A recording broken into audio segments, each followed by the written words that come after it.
That paint job is done. Now I have to see if I can figure out how this thing goes back together.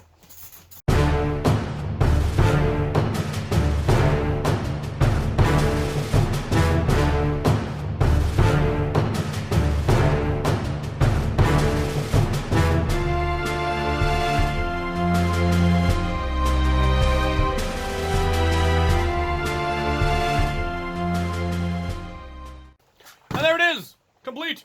I actually figured out where all the parts went. I hope. This part is in here, but I'm pretty sure this is not actually from here. Anyway, I love the paint, how the paint scheme came out, the gear up design, but with my darker burnt orange, which I've become increasingly a fan of. As you can see, I've been going more and more orange, less black, for, you know, safety reasons, which is just a good idea. And I really like how that orange came out. I vinyl dyed it all black and then painted the orange over it, which made doing the stripes a lot easier because I only had to paint or tape off the stripes instead of the reverse of the stripes. Came out looking absolutely beautiful. It's got K26 in it, and with this pump that is not really a noticeable additional prime. This pump was sent to me by a fan, and it's absolutely gorgeous. I believe it's available on Thingiverse. I will try to find it, and if I do, I'll put the link down in the description. But he had my logo added to it that he then painted in, and it's absolutely lovely. There's a little bit of wobble, but that's not really from the handle. The handle is solid. It's the attachment point, because they didn't have it come up and interface with the original slides, which would have been a lot more complicated to design, I think, and probably 3D printed probably wouldn't have been strong enough. But it's definitely not coming off. The way it locks in once you put it on is beautiful, though it wouldn't interfere with you being able to take the blaster apart, which if they had it latch on the way they have it and go into these two slots, then it would be a little bit of an issue.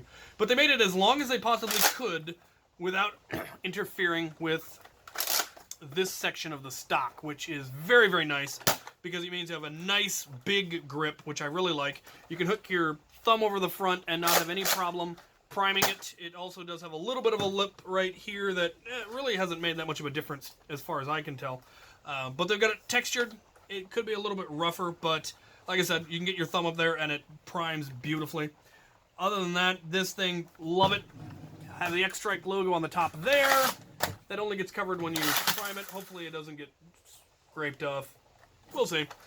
Maybe I'll add it on to either side of this as well, but personally, I really like how the paint scheme on this came out. So I will take it out and put some foam through it and see how much of a difference the added K26 has made as far as accuracy. If it is a serious problem, I may open it up, take the cylinder out, and reduce the hop-up to see if that makes any difference, or just take it out entirely.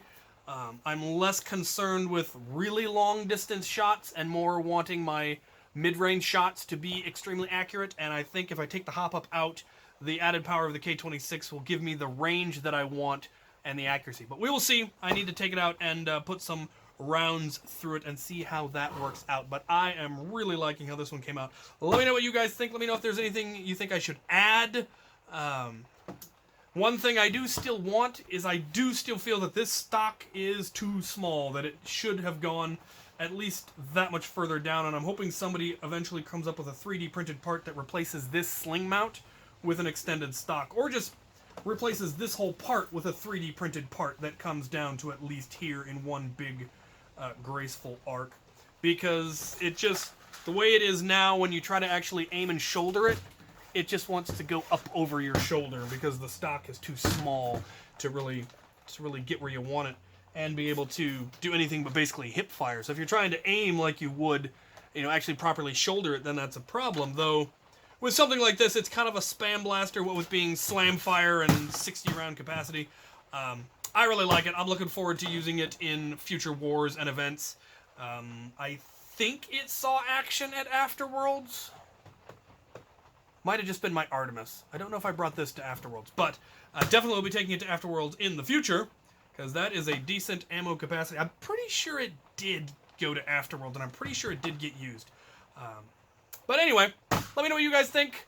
What your thoughts, what you think I should work on adding to it, or if there are any 3D printed stuff for various files out there that you know about. Maybe this already exists and I just haven't been paying attention. Let me know. Hope you guys enjoyed this, and thank you guys for watching.